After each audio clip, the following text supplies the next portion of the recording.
Panorama group, जो सोचता है वो करता है। आपके अपने सपनों का आशियाना। नमस्कार, सिटी पोस्ट लाइव में आपका स्वागत है। मैं हूं श्रीकांत प्रत्युष और मेरे साथ एक पुराने नेता हैं जिनको आपने बहुत बार सुना भी होगा, देखा भी होगा, सतीश कुमार जी। एक ज़माने में अपना करियर की शुरुआत किया वाम दलों के साथ, मतलब फिर वाम दलों के साथ रहे, फिर नीतीश कुमार के साथ रहे, अब लालू यादव की पार्टी में हैं।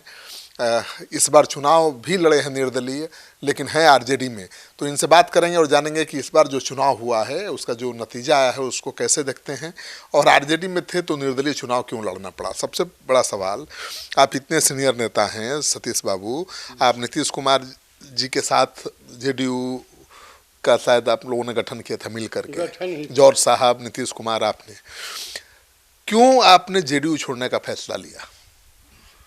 नहीं, उस समय तो जी सच्चाई है कि विचार से हम लेफ्टिस्ट थे, और जब वो बीजेपी के तरफ उनका ओरिएंटेशन हो गया तो हमने उनसे कुछ डिस्कशन भी किया, लेकिन उनका इंडिविजुअलिज्म जो संगठन में कलेक्टिव लीडरशिप का सर्वथा अभाव, मुट्ठी भर लोगों के साथ राय करना और इम्प्लीमेंट करना हमको नागवार लगा। और हम चूँकि आए थे लेफ्ट पार्टी से, मंशा साफ थी कि हम डिक्टेटरशिप के खिलाफ एक वातावरण पैदा किया था। कुर्मी चेतना रैली किया, लव कुश किया, और बिल्कुल आधार बढ़ा करके एक को हटाया, दूसरे को बैठाया। समझदारी साफ थी, पढ़ा लिखा लोग है, किसान का बेटा है, स्वतंत्रता सेनानी का बेटा है, निश्चित तौर पर बिहार के माटी का कोख का पैदा लिया हुआ है। बिहार में जो पलायन है, बिहार में जो बेरोजगारी है, बिहार में जो खेती बाड़ी का कोई अच्छा प्रबंध नहीं है, शिक्षा का सर्वथा अभाव है, और जंगल राज कहिए या जो भी कहिए, अच्छी कानून व्यवस्था नहीं है। तो इस पर हमको लगा कि शायद कुछ बातें होगी, लेकिन हमको जो कुछ देखने में आया उससे लगा कि जहाँ संगठन की कोई मान्यता नहीं हो, व्यक्तिगत आदमी की भूमिका हो, तो हमारे ऐसे लोगों को नागवार बुझा। लेकिन नीतीश कुमार ने काम तो किया ही ना, बिहार में बहुत बदलाव तो आया ही। सड़कें आप देख रहे हैं दुरुस्त हो गई हैं, बिजली की हालत सुधरी है, कानून व्यवस्था में सुधार आया है। नहीं, देखिए ठीक है, सुधार तो अगर कोई 20 वर्ष रहेगा, आप जानते हैं कि परिवर्तन प्रकृति का शाश्वत नियम है, परिवर्तन तो होगा। नेचर और नर्चर के बीच जो रिलेशन है, अकॉर्डिंग टू नेचर नर्चर को रहना पड़ता है, और नर्चर कभी कभी नेचर को बदलता है अपने अनुरूप। उसी रूप में कुछ विकास की बातें अगर कहिएगा, विकास से क्या मतलब है? विकास से मतलब है कि तन जो है उसको चाहिए पेट में भोजन, मन को चाहिए स्वतंत्र विचरण करने के लिए एक जो है मानव का वह इवोल्यूशन ऑफ थ्योरी, अगर आप जानते होंगे, डार्विनिज्म, रिमार्किज्म, बहुत सारे चीज़ों को अगर देखेंगे तो प्रकृति के अंदर रहने का और सहने का, फिर अपने को डेवलप करने का कम्पिटिटिव युग है। और पूरे दुनिया में एक देश नहीं है, 253 गो देश है। जाहिर बात है एक दूसरे को देखता है। तो ऐसी परिस्थिति में विकास जो यहाँ हुआ है वह बिल्कुल कोरा बकवास है। मुद्दा क्या है? मुद्दा है रोटी, मुद्दा है संस्कृति, मुद्दा है संविधान के तहत जो हमको अधिकार है, उस अधिकार के तहत हम भी विचरण करें, अपने बाल बच्चों को पढ़ाएं। शिक्षा भी एक आवश्यक चीज़ है। संस्कृति हमारा जो रहा है, उस संस्कृति के तहत अपने आप को हम डेवलप, इन सारे बातों पर अगर आप देखेंगे तो बेरोजगारी की समस्या कहाँ है, शिक्षा कहाँ है?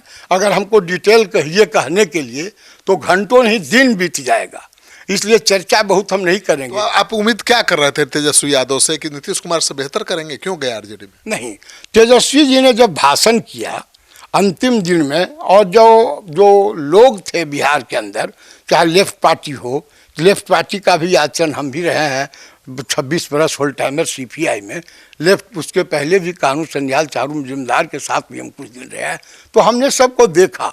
मन उन लोगों का भावना बड़ा पवित्र था, उद्देश्य क्या था, पवित्र था, लेकिन जो काम करने का नतीजे में जो दिखाई पड़ रहा था, हमको लगा कि नहीं, इससे नहीं होगा। जाहिर बात है हम मॉस्को में भी रहे हैं, पोलैंड भी गए, हंगरी गए, रोमानिया गए, तो हमने लेफ्ट कंट्रीज को हमने देखा।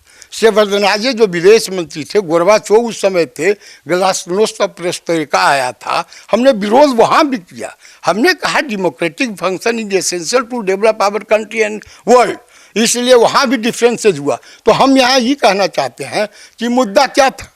मुद्दा था कि कानून का राज हो। आज के तारीख में नीतीश बाबू के राज में बकौल मीडिया, बकौल सेंट्रल गवर्नमेंट का जो रिपोर्ट करता है, क्राइम बढ़ रहा है, मर्डर बढ़ा, बेटियों के साथ जो हुआ मुजफ्फरपुर शेल्टर कांड, इससे घिनौना जिसका नेतृत्व नीतीश कुमार के नेतृत्व में सरकार चल रही थी, और उसमें किसकी जिम्मेदारी होती है? सरकार की होती है। 34 को बेटी जिसका उम्र 12 से 14 वर्ष था, उस समय हमारा दिल टूट गया कि अब क्या बचा। लेकिन जो भी कहिए, लालू जी के जंगल राज से आज भी तुलना होती है तो डर लोगों को उसी राज से लगता है, और इस बार भी जंगल राज के डर से ही ये प्रचंड बहुमत मिला है। नहीं, मैं इस बात को मैं नहीं मानता हूँ, इसलिए कि वोट में बढ़ोतरी हुआ। आप देखिए 1 करोड़ 8 लाख वोट 15 लाख वोट लाकर 24 सीट आता है, और 24,000 वोट ले 24 लाख वोट ला करके 19 सीट ले आता है।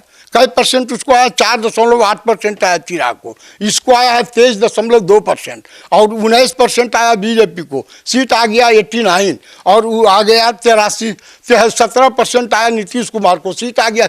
तो कैसे मानेंगे कि वोट बढ़ गया? और फिर चुनाव आयोग को जिस तरह से बेतरतीब तरीके से अख्तियार किया, इस्तेमाल किया शाह ने और मोदी जी ने, और चुनाव आयोग जिस तरह से उनका वर्कर बन करके जिस तरह से काम किया। लोकतंत्र में नंबर का ही महत्व है, यह बात सच है, लेकिन लोकतंत्र का और कुछ स्पेसिफिक रीजन है, उसका आधार है जो हमारा संविधान है। संविधान की एक खुसूसियत ही पूरे दुनिया के अंदर है कि आप देखते होंगे कि पूरे दुनिया में जहाँ भी इस तरह का इंस्ट्रूमेंट वोट के लिए, जो क्या उसको कहते हैं, ईवीएम, पूरे दुनिया के अंदर 50 मुल्क जनतांत्रिक मूल्य कहलाने वाला उसका इस्तेमाल किया, फिर उसको छोड़ दिया। क्यों? उसमें बंगलिंग का खतरा था, इट वाज प्रूव्ड ऑलरेडी। और आज के तारीख में जिस तरह से हुआ कि आप समझिए न कि Chirag Paswan, Manjhi, Upendra Kushwaha, they are not on ground, और उसको भी सीट आ गया कितना? तो एनडीए के साथ थे ना, उसका फायदा तो मिलेगा। नहीं मिलेगा नहीं, एनडीए ने मैनेज चुकी किया चुनाव आयोग को, और उसका प्रॉपर इस्तेमाल किया गया। और नहीं तो जिस तरह से बिना सबूत के ऐसे आरोप लगा देना कि ईवीएम से जीत गए, नहीं, तो तब तो झारखंड में हेमंत की सरकार थोड़े बनती। नहीं, ऐसा नहीं है। देखिए, यहाँ बिहार की बातें और झारखंड की बातें बड़ी अंतर है। बिहार की संस्कृति को अगर हटा दिया जाए तो देश की संस्कृति बौना है। संस्कृति से क्या मतलब है? यहाँ तो लोगों के वोट से मतलब है ना। ईवीएम झारखंड में भी ईवीएम से वोट हुआ, बिहार में भी हुआ, झारखंड में कैसे बन गई महागठबंधन? संस्कृति से मतलब हमारा यह है कि आज तक जो भी परिवर्तन देश में हुआ, परिवर्तन का राह दिखाया है बिहार। और जाहिर बात है 55 बरस से ये बीजेपी वाले लोग थे कि कैसे हम बिहार को कब्जा करें, और जब देख लिया कि जनता के माध्यम से हम कब्जा नहीं कर सकते, चुनाव आयोग को इस्तेमाल करके 10,000 बीच में जिस तरह से रुपया भेजा गया, दैट वाज राइट? नो, किसी भी एंगल से हमने। कौन सरकार नहीं कर रही है? कांग्रेस नहीं कर रही है? हाँ, तो जो भी कर रही है वो गलत है। कांग्रेस सरकार करे या हेमंत सरकार करे, जो भी कर रहा है गलत कर रहा है। क्या कहना चाहते हैं कि नीतीश कुमार की जगह तेजस्वी को मौका मिलना चाहिए था सरकार बनाने का? नहीं, हम ये नहीं कर रहे हैं। हमारा कहना है कि जनतांत्रिक मूल्यों का हनन करके अगर कोई सत्ता में आता है और यह कहता है, जो 20 वर्षों से सत्ता में है, गठबंधन की सरकार, यहाँ बीजेपी और इसकी सरकार है, इनसे बेहतर विकल्प कोई नहीं दिखा तब ना आया। विकल्प दिखे या ना दिखे, 20 वर्षों में क्या हुआ हमको बताइए? कर्जा घट गया, पर कैपिटा इनकम बढ़ गया, 12 गुना बजट बढ़ा है। आज कीजिए, 26,000 का बजट था उस समय 2005 में, और आज है 2,16,000 का बजट, 12 गुना बढ़ा। लेकिन पर कैपिटा इनकम क्यों नहीं बढ़ा? 8 गुना बढ़ा। Who is responsible for this? 20 years is much more time. NDA का दोनों जगह की सरकार। आप मानते हैं ना कि विकल्प, कोई बेहतर विकल्प नहीं था सामने, इसलिए एनडीए को बहुत। बिल्कुल बिल्कुल हम मानते हैं। इसलिए तो हमारी मान्यता है कि आज के तारीख में जेपी तो कोई पैदा नहीं ले सकते, लेकिन बिहार को अगर बचना है, देश को बचना है, देश के तमाम राजनीतिक पुरखे जिन्होंने देश की आज़ादी में अपने आप को कुर्बान कर दिया और नए देश की कल्पना किया, चाहे पटेल हो, चाहे वो बाबा भीमराव अम्बेडकर हो, महात्मा गांधी हो, जवाहरलाल नेहरू हो, सरदार जो भी हो, स्वतंत्रता सेनानियों में जो चाहे भगत सिंह हो, चाहे फाकुल्ला खां हो, चाहे जो भी राजगुरु, हमारा है यह कि जो मनसा है कि देश के अंदर जो भी इस कोख से पैदा लिया, सबको, जिसके देह में भारतीय खून रग में दौड़ता है, सबका मान बराबर है, चाहे झोपड़ी में रहे चाहे महल में रहे, सबको चुनने चुनाने का अधिकार है। जब तक नहीं तो शिक्षा का क्या हाल है? आप देखिए यहाँ स्कूल कितना बढ़ा, कितना घटा, शिक्षित लोग कितने हैं। आज पूरे देश के अंदर सबसे शिक्षित, साक्षरता के दर में सबसे फीसदी कौन है? बिहार है। बेरोजगारी के मामले में सबसे कौन है? बिहार है। प्लान्स पूरे देश के अंदर जितना होता है, अकेले 20 बरस से सत्ता माप है, 20 बरस 2 युग के बराबर होता है। क्या किया आपने? कल से फिर कह रहे हैं कि हम उद्योग को बढ़ाएंगे। अरे क्या उद्योग बढ़ाइएगा? 10,000, 12,000, 6,000, 5,000 विभिन्न राज्यों में फैक्ट्री है। आपके यहाँ 2789 फैक्ट्री, क्या कर रहे थे 20 बरस से? क्या कर रहे थे? 32,000 मात्र उसका इसका पुल अचल संपत्ति है अपने यहाँ, जो 0.78% है पूरे देश का।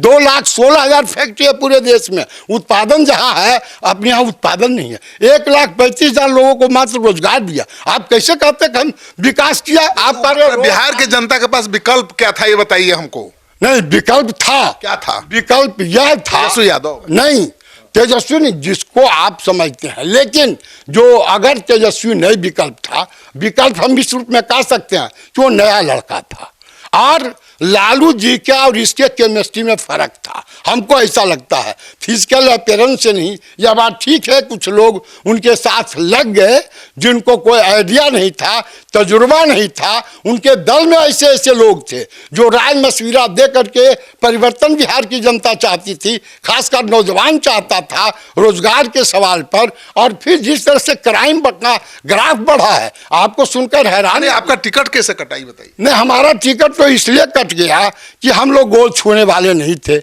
आदरणीय नेता तेजस्वी जी ने कहा डबल पीपी नहीं चलेगा। एक बार नहीं, सैकड़ों बार विभिन्न सभाओं में, विभिन्न संगोष्ठियों में, विभिन्न पार्टी के बैठकों में उन्होंने कहा। हम लोग आश्वस्त थे, हम लोग गोल नहीं छू सकते थे। लेकिन उनके यहाँ एक संजय जी थे, एक प्रवक्ता है, आपको शक्ति यादव हैं, अरुण बाबू हैं, अरुण बाबू एगो ये सुनील बाबू इंजीनियर हैं, सुनील बाबू MLC है, और कई लोग हैं। हमको सीनियर वाइस प्रेसिडेंट बनाया गया, हम उनके गुडविल में थे। हमको जो भी कहा तेजस्वी जी ने, हम काम करने का कोशिश किया in the interest of party to expand our party. Ticket देने का बारी आया तो बेच दिया, बात भी करना छोड़ दिया। और जो संजय जी हैं, उन्होंने भी हमको वादा किया था। हम पार्लियामेंट के चुनाव में 6 गो पार्लियामेंट में बहुत काफ़ी खटे थे, जिसका परिणाम भी आया था, चाहे समस्तीपुर हो, खगड़िया हो। बगल में आपके क्या मीसा भारती थी, हम 74 को मीटिंग किया। और कुर्मी जात का मैं डंके के चोट पर आज भी कर रहा हूँ, कोई प्रूफ दे ले। 74 गांव में हम मीटिंग किया, 15%, 20% कुर्मी का वोट, इच्छा के विपरीत भी हमने इनको दिलवाया। तब रामकृपाल जी हारे थे, जीते थे, हम दोबारा उनके पास नहीं गए। आपको टिकट क्यों नहीं दिया तेजस्वी ने? टिकट इसलिए नहीं दिया कि 4 करोड़ में सुनते हैं कि वो टिकट बिक गया। किसको बेच दिया 4 करोड़ में टिकट? एक नया लड़का मुखिया था, जिसका आयु 25 वर्ष का है, राजनीतिक कोई तजुर्बा नहीं था, ना कोई राजद में उनका योगदान था। हमको तो जब जब तेजस्वी जी ने कहा, जब जब पार्टी के हाईकमान ने कहा, सीनियर वाइस प्रेसिडेंट बनाया था, तो हम पार्टी के अनुशासन में रहकर जितना बन पड़ा हमने पार्टी के एक्सपेंशन के लिए, पार्टी को स्ट्रेंथन करने के लिए हमने काम किया। तब तेजस्वी यादव ने टिकट बेचा? तेजस्वी यादव ने नहीं बेचा, लेकिन संजय जी उसमें जरूर भूमिका अदा किए, जैसा लोग बोलते हैं। उनके पार्टी में, परिवार में ही संजय के खिलाफ बगावत है। हाँ, बगावत है तो परिवार के बारे में हम नहीं कह सकते, लेकिन जो कुछ चर्चा है अखबारों में, आप लोग के तरफ से जो कुछ बातें आ रही है वह बिल्कुल ही घिनौना था।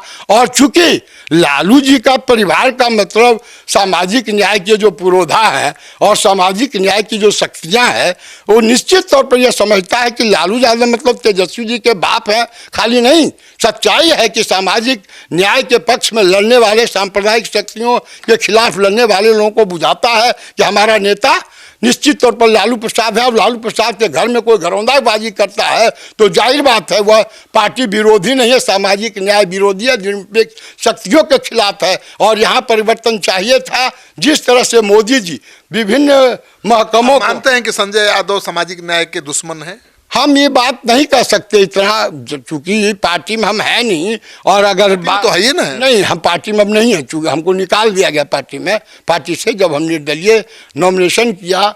जाहिर बात है हम गलत किया कि सही किया, हमने भी अभी तक मूल्यांकन नहीं किया। लेकिन आज के तारीख में कौन जीता कौन हारा, किसकी सरकार बनी, आज तो कोई निश्चिंत है नहीं। आप निर्दलीय लड़े, आपको कितना वोट मिला? 2,500 मात्र वोट मिला। तो बताइए, बिहार की जनता का ये डिसीजन गलत था या सही था? आपको 2,500 वोट ही नहीं, देना? हमको वोट नहीं मिला 2,500 वो हमको पंचायतें में आ गया 1,500 वोट एक पंचायत में। और बाकी जो पूरा कंस्टिट्यूंसी में है वोट निश्चित तौर पर गड़बड़ी की गई। हम इसीलिए लड़े थे कि हम जरा टेस्ट भी तो करें। हम बहुत जमाने के बाद चुनाव लड़े थे, हम चुनाव नहीं लड़े थे। और हम चुनाव लड़ने की तैयारी भी वहाँ नहीं किया था। वहाँ हमारा घर था, मुखिया थे, सारी बातें थी। हमको लगा कि एक टेस्ट हो जाए। हम डंके के चोट पर कह सकते हैं कि चुनाव में गड़बड़ियाँ हुई, वोट का हेरा फेरी हुआ और तय किया गया कि कहाँ किसको कितना वोट ईवीएम में डालें ताकि इस तरह से रिजल्ट हो और भाजपा की यहाँ सरकार बने, नीतीश कुमार को हटाया जाए। आज भी हमारी समझदारी है कि नीतीश कुमार को आपने देखा, होम डिपार्टमेंट ले लिया, स्पीकर दे दिया। स्पीकर बनाने के लिए क्यों इस तरह चले हुए थे, होम डिपार्टमेंट के लिए क्यों अड़े हुए थे? इसलिए कि इनका खेल चाहे महाराष्ट्र में हुआ, चाहे आपको मध्य प्रदेश में पहले हुआ, और ये बिल्कुल तोड़ लेते हैं, स्पीकर के बल पर तोड़ते हैं। इसलिए स्पीकर के सवाल पर भी जो है बीजेपी स्टिफ थी। अभी कानून का राज बनने वाला है। कह रहा है कि हम नीतीश बाबू का जो था, अरे इतना क्राइम हुआ है पिछले 1-1.5 वर्षों में। आप काम का क्या होता है, घुसखोरी का क्या आलम है, आपने देखा कभी गौर करके? 12,000 इंदिरा आवास मात्र पीएमआई योजना से बना है। आप हम जो भी कहें, बिहार की जनता ने उसी नीतीश कुमार पर भरोसा किया है और 20 साल बाद भी उनको सत्ता में वापसी हुई है। भरोसा किया है, हो सकता है, लेकिन बेकारी का क्या हुआ, महंगाई का क्या हुआ, शिक्षा का क्या हुआ, अस्पताल का क्या? अस्पताल मरघट हो गया, समूचा के बाहर खाना हो गया कारखाना। अच्छा सतीश बाबू, आपने तो 20 साल पहले का भी अस्पताल देखा होगा, हाँ। शिक्षा देखा होगा, ठीक है, लालू जी के राज में भी, तो उससे बेहतर नहीं हुआ है? बेहतर तो स्वाभाविक, हमने क्या कहा, परिवर्तन प्रकृति का शाश्वत नियम है। अब आगे ही बढ़ेगा, पीछे कहाँ जाए? क्रेडिट अब नीतीश कुमार को नहीं देना? नहीं, क्रेडिट क्या देंगे? 20 बरस का अवधि, बहुत आज कहते हैं कि हम कल कारखाना बढ़ाएंगे। अरे 3,000 कारखाना यहाँ, 4600 कारखाना लालू जी के जमाने में था। कारखाना एक श्री बाबू के जमाने में 10,000 स्टेट ट्यूबवेल था, एक भी स्टेट ट्यूबवेल नहीं है। उस समय जलाशय था, नलाशय था, पानी वितरणी था श्री बाबू के जमाने में। कब का समय है? हम लोग के गांव में 52 में बिजली आया। आज तो बिजली का हालत गड़बड़ है। पहले 52 में हमारे, आज तो बिजली सबसे बढ़िया है, 20-22 घंटे रहता है। हाँ, बढ़िया रहा। किस मामले में? आप सब तरह से सोचिएगा ना। एक गांव में भी जाइए तो बिजली है, सड़क है। अच्छा, एक बात बताइए हमको, किसानों की माली स्थिति क्या है? किसानों के लिए बड़ा ऐलान तो कर दिया, 25 चीनी मिल खोलने का। 25 ऐलान कर दिया। 20 वर्ष में 32-33 को फैक्ट्री था चीनी का, सब खत्म हो गया। करोड़ों लोग बेरोजगार हो गए, किसान मजदूर। उत्तर बिहार कंगाल हो गया किसान, गरीब किसान, मध्यम किसान जो केतारी ईख पैदा करके वहाँ चीनी मिल में पहुँचाता था, लाखों मजदूर को रोजगार मिलता था। आप कैसे बोलते हैं? सरकार लगता है कि आप दोनों दोस्त हैं और दोनों दोस्तों की ये लड़ाई है। नहीं, दोस्तों की लड़ाई नहीं है, वैचारिक लड़ाई है। बीजेपी के साथ रहकर कोई गरीबों की भलाई कर नहीं सकता। डाउन टोडन मासेस का लीडर कभी बीजेपी और सहा नहीं हो सकता। इनके अगर लाइफ के स्केच को खींच करके देखिए, इनका जो तजुर्बा रहा है, और जिस आप देखिए चुनाव में क्या हुआ, 220 कंपनी गुजरात से और महाराष्ट्र से लाया गया। सिपाही क्यों? बिहार में नहीं था सिपाही, बंगाल में नहीं था सिपाही, झारखंड में नहीं था। सिपाही से क्या होता है, कहीं से आए सिपाही? क्या वाह वाह क्या किया सिपाही? यही व्यवस्था तो क्या है। किया सिपाही? सिपाही ने क्या किया? किसी को वोट देने से रोका, किसी को वोट दिलवाया, किसी को वोट दिया? एक बात समझिए, वोट देने से रोका नहीं रोका यह सवाल नहीं है, लेकिन अगर यह बताता है कि अगर कोई 23% लाकर 25 सीट लाता है और कोई 4.2% लाकर 19 सीट लाता है, तो इसका रिजल्ट का रेशियो किसका? चिराग का, किसका? उपेंद्र कुशवाहा का, किसका?